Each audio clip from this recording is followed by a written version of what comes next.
Welcome to ThinkTech on OC16, Hawaii's weekly newscast on things that matter to tech and to Hawaii. I'm Jay Fidell. And I'm Duke Oishi. In our show today, we'll cover APEC, the Asia-Pacific Economic Cooperation Summit, scheduled for November of this year, and how it will affect business in Hawaii. APEC is a forum for 21 Pacific Rim member economies that seeks to promote free trade and economic cooperation throughout the Asia-Pacific region. Established in 1989 in response to the growing interdependence of Asia-Pacific economies and the advent of regional economic blocs, such as the European Union and the North American Free Trade Area, in other parts of the world, APEC works to raise living standards and education levels through sustainable economic growth and to foster a sense of community and an appreciation of shared interests among Asia-Pacific countries. Members account for approximately 40% of the world's population, approximately 54% of the world's GDP, and about 44% of world trade. An annual APEC Economic Leaders Meeting is attended by the heads of government of all APEC members, except the Republic of China, Taiwan, which is represented under the name Chinese Taipei. The location of the meeting rotates annually among the member economies, and a famous tradition involves the attending leaders dressing in a national costume of the host member. That would be the United States. Let's see what they do. ThinkTech did a joint luncheon program on APEC with the Hawaii Venture Capital Association at the Plaza Club last week.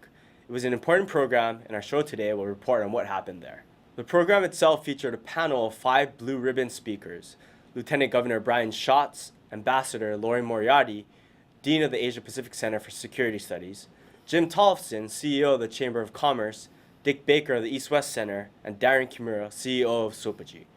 The Asia-Pacific Economic Cooperation Committee is coming to town this November.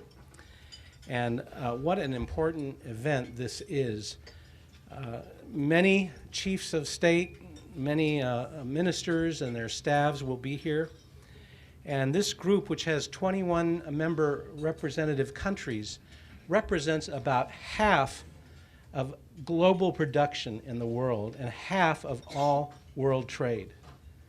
This is an economic powerhouse group that we need to be aware of and know how we can help and participate with. So what's going to happen? How do we get involved? What does it mean for business in Hawaii? What are the opportunities? And how should we get ready for it?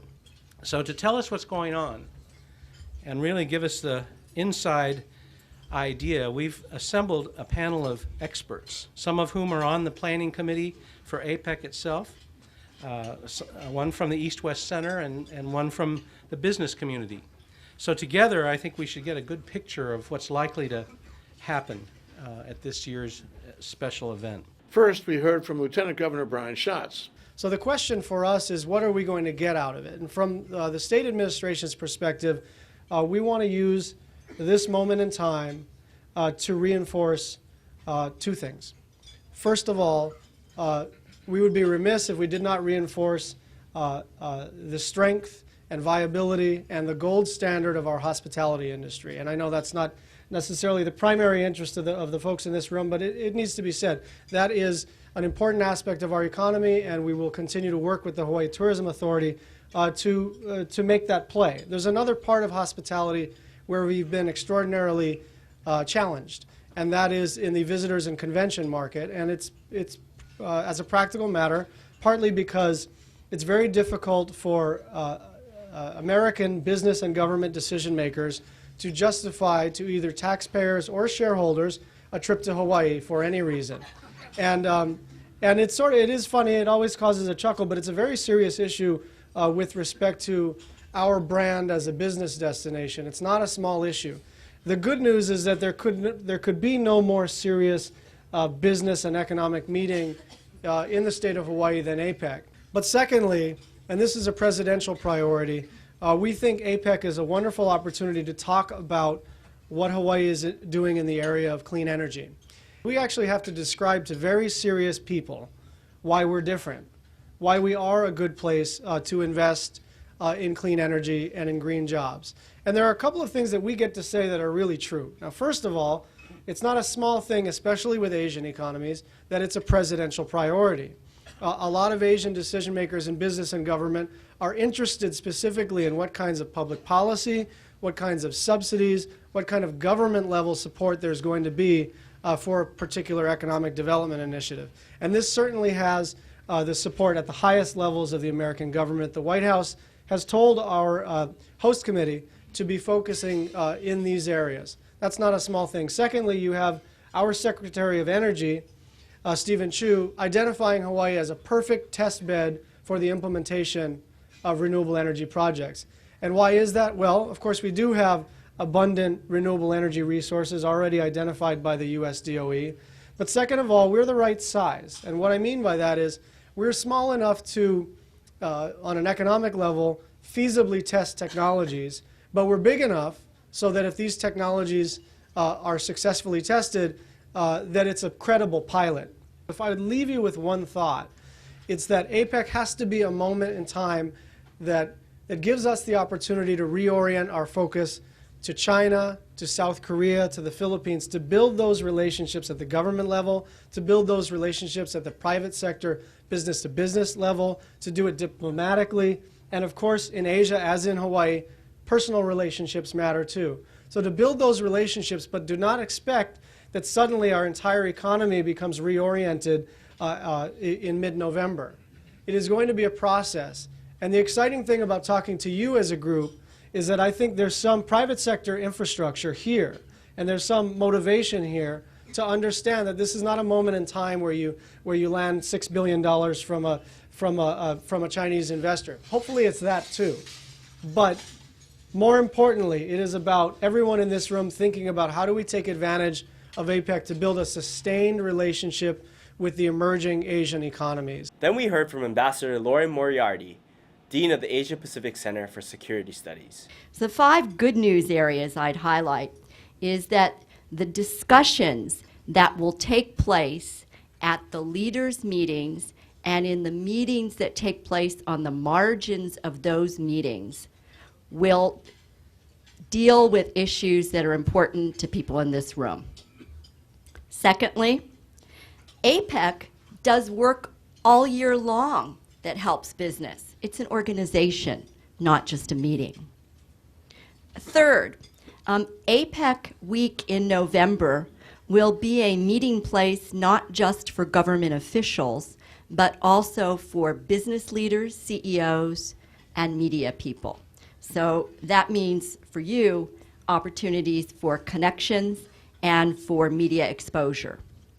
4, yes, there will be opportunities to sell goods and services to the people who come to the meeting, and that's what many people have focused on, but it's more than that.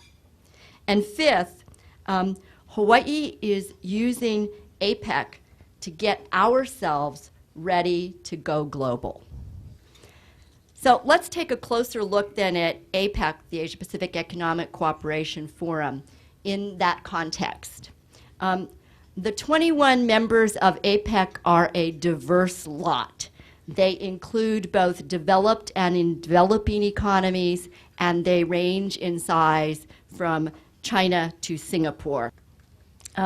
Taken together, as we've heard, they represent huge percent of the world's economy. When you get 21 trade ministers sitting in a room about the size of these 2 tables, which is what they probably will do, in a retreat session, talking as I got to be the one staff member in, listening to the 5 of them who happen to be the chair of the committees dealing with WTO, World Trade Organization committees, it's pretty amazing. And they also represent a lot of the financial power in the world. World's foreign exchange reserves largest holders are all members of APEC. And for Hawaii, of course, they not only represent good sources and markets for us in the future, but they already supply 9 out of 10 of the international tourists who come to Hawaii. So what we're looking at doing also as the state of Hawaii, I can't speak for the lieutenant governor, but I'm on the host committee too, so he can correct me. But basically, is to do some of those things that we need to do anyway to make ourselves competitive. Get the infrastructure in place, get the IT in place, help to educate ourselves to be ready to take advantage of global opportunities. And that's part of what we have a chance to do this November. Then we heard from Jim Tollefsen, CEO of the Chamber of Commerce. So I'm going to give you 5 things your business can do to prepare for APEC and beyond. One of the first things you can do is to learn more about the 21 APEC economies, or specifically about those economies or economies that you want to do business with. Secondly, we're going to have about 2,000 journalists, and they're going to be looking for stories. They're going to be looking for stories. Obviously, those journalists coming in from the 21 countries will be looking for stories specifically related to their economies, but also they're going to be looking for stories related to what's going on here in Hawaii. If you are specifically thinking about doing business with one of the economies, let's say it's with Korea, focus on the Korean journalists, because they're probably going to be looking for ways to not only cover their delegation as they come in, but if they hear that there's something that's happening here that ties into the economy, the Korean economy, tie into that. Look for business opportunities in with the host committee. There's going to be business generated through the host committee. Everything from transportation companies to obviously hotels to food service to all types of other activities that the delegates will be doing. So if you have a product or a service that you would like to have considered to be used during the APEC session, please again contact the host committee website. Tying into this is number 4 is consider volunteering or donating a product.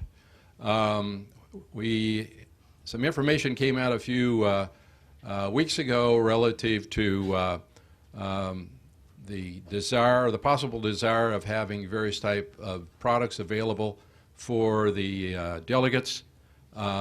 Here again, if you have a product or a service, contact the host committee through its website.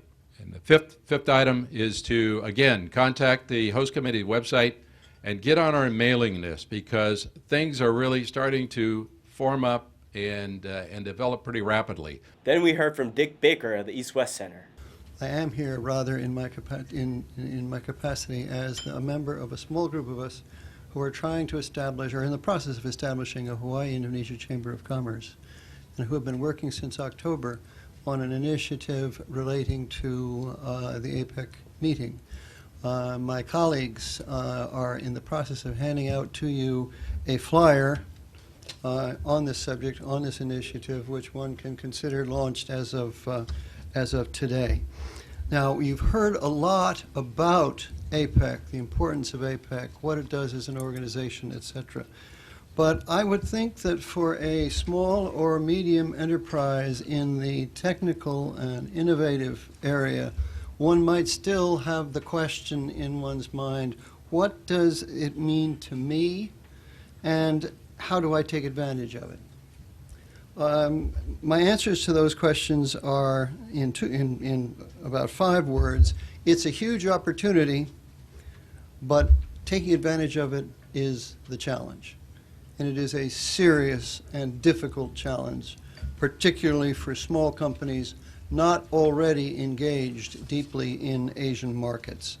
This is what our initiative is trying to help overcome. And I emphasize help because this is only one step in a long process. Hawaii is very well known for sun, sea, sand, recreation, all kinds of things. One of the things that is not well enough known yet is that we have a vibrant, innovative, technical sector here. And we have small and medium-sized enterprises that are producing ideas and producing innovations that are directly relevant to most of the countries of the APEC world, including those in Southeast Asia with which I and my colleagues are most directly associated. So the question is, how do we get that point across to these thousands of delegates who are going to come and see our sun and sand and talk to the great and mighty? How do we get them to see what we're doing and talk to us?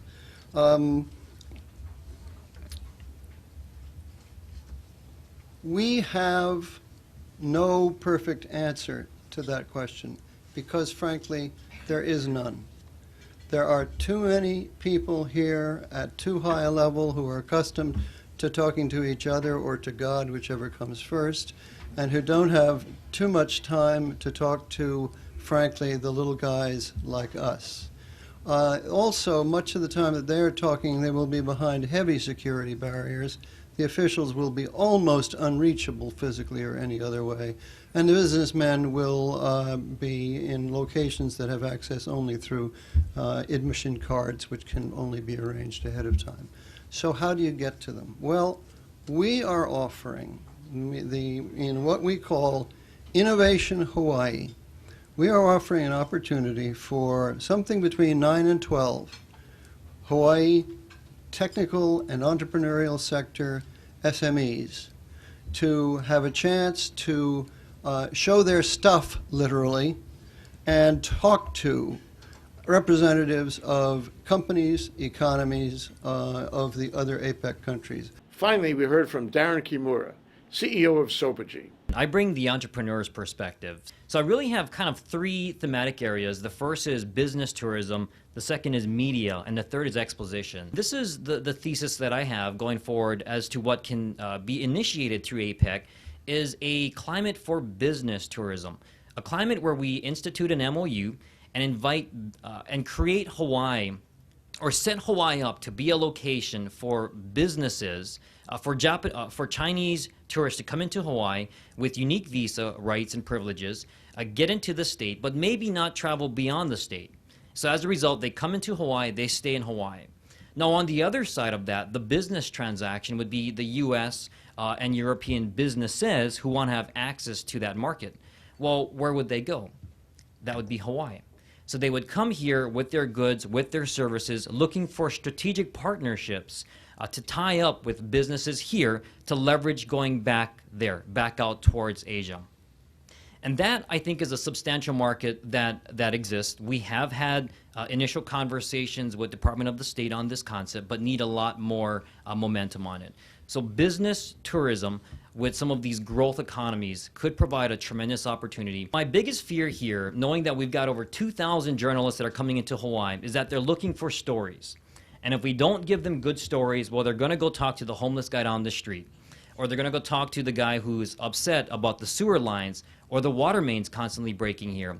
And that is a black eye for Hawaii. Now, we have an opportunity here to capture their time by packaging good stories for them. And we've got good stories, but we're not good at telling them right. We're not good at packaging that.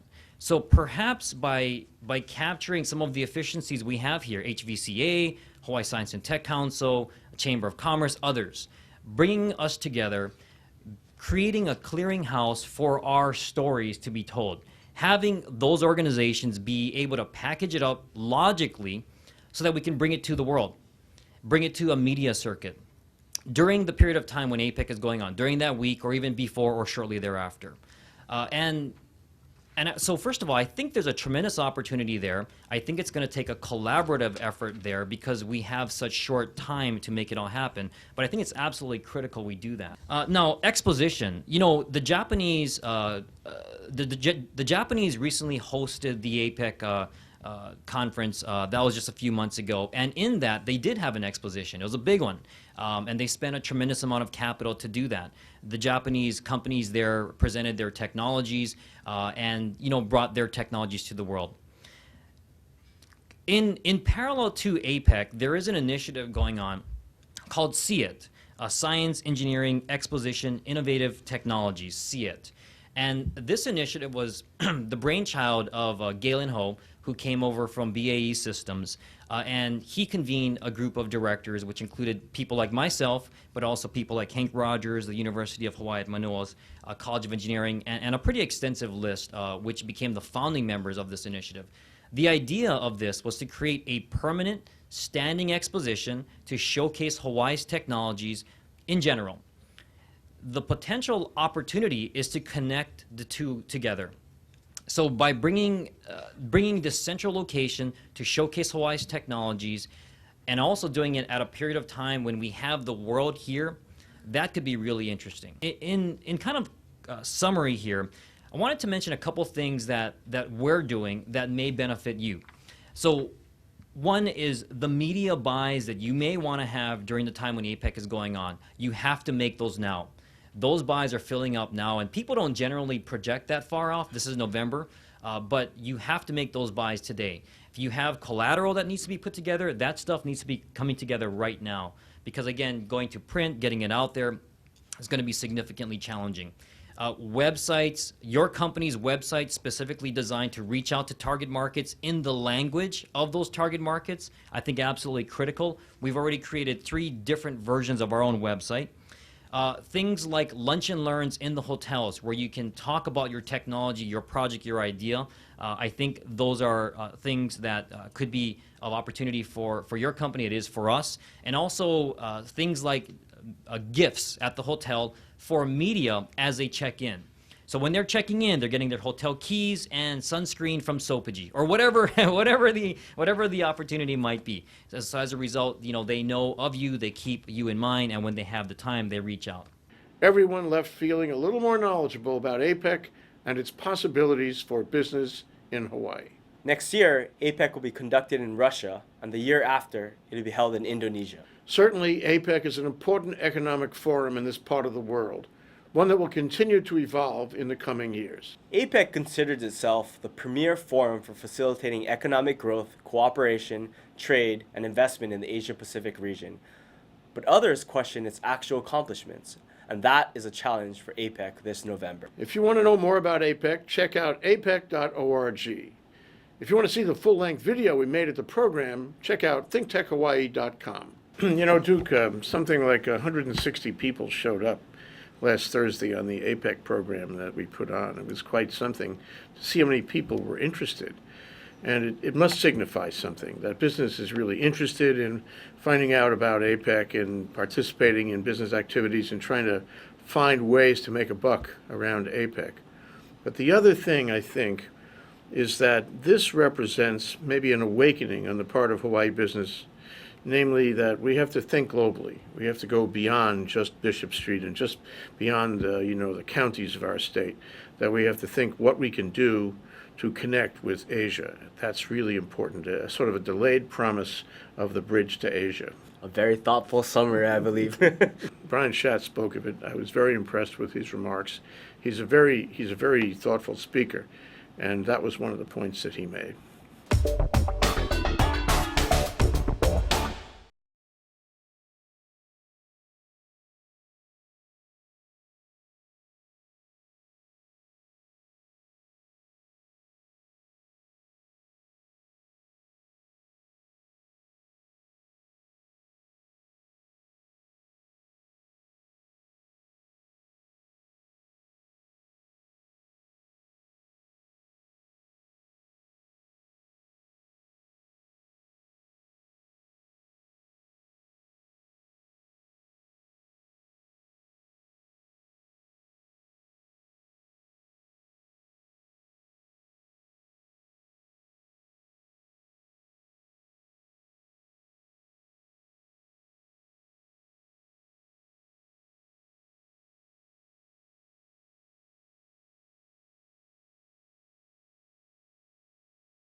And now here's our ThinkTech calendar of events going forward. On March 23rd, ThinkTech and HVCA will present a major half-day program called Housing in Hawaii. What's holding it up? This deals with our problems in providing housing for Hawaii's people. On April 28th, ThinkTech and HVCA will present a luncheon program called Reciprocal Investments Between Hawaii and China.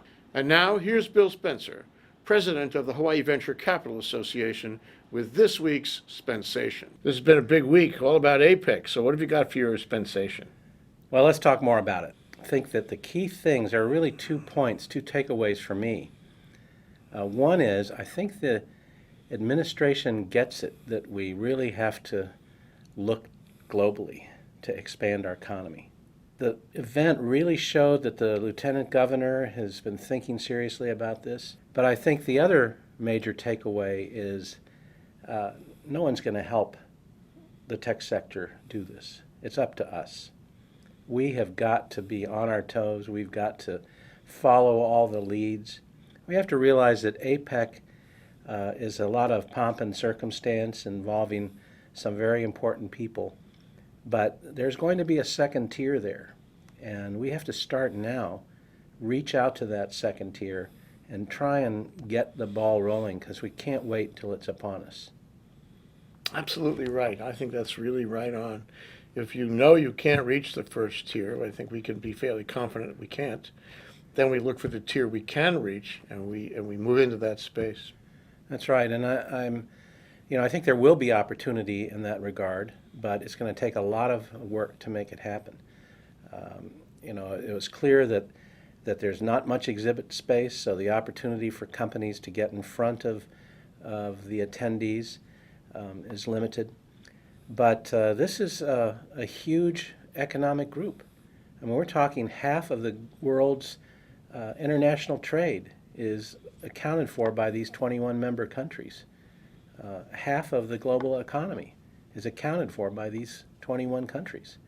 So this is a good chance. We shouldn't blow it. Okay, we'll be right back to wrap up this week's edition of ThinkTech, but first we want to thank our underwriters. Thanks to the Scheidler Family Foundation. Jay Scheidler, through the Scheidler Family Foundation, supports a number of educational, cultural, and charitable organizations, including ThinkTech. Hawaiian Electric Company, HECO and its affiliates Miko and Maui, and Helco on the Big Island are deeply committed to the communities they serve. Galen Ho. Galen Ho is a senior executive of BAE Systems, a global defense, security, and aerospace company which has a large presence in and commitment to Hawaii. The High Tech Development Corporation, HTDC, is a state agency dedicated to Hawaii's tech industry and the diversification of our economy. Okay, Duke, that wraps up this week's edition of ThinkTech. Remember, you can watch ThinkTech on OC16 several times every week, just like he does. For additional times, check out oc16.tv. For lots more ThinkTech videos and for underwriting and sponsorship opportunities on ThinkTech on OC16, visit thinktechhawaii.com. Be a sponsor and help us reach Hawaii. I'm Jay Fidell. Thanks for joining us on ThinkTech. Tune in next week for another show on things that matter to tech and to Hawaii. Aloha, everyone. And I'm Duke Oishi. Aloha, everyone.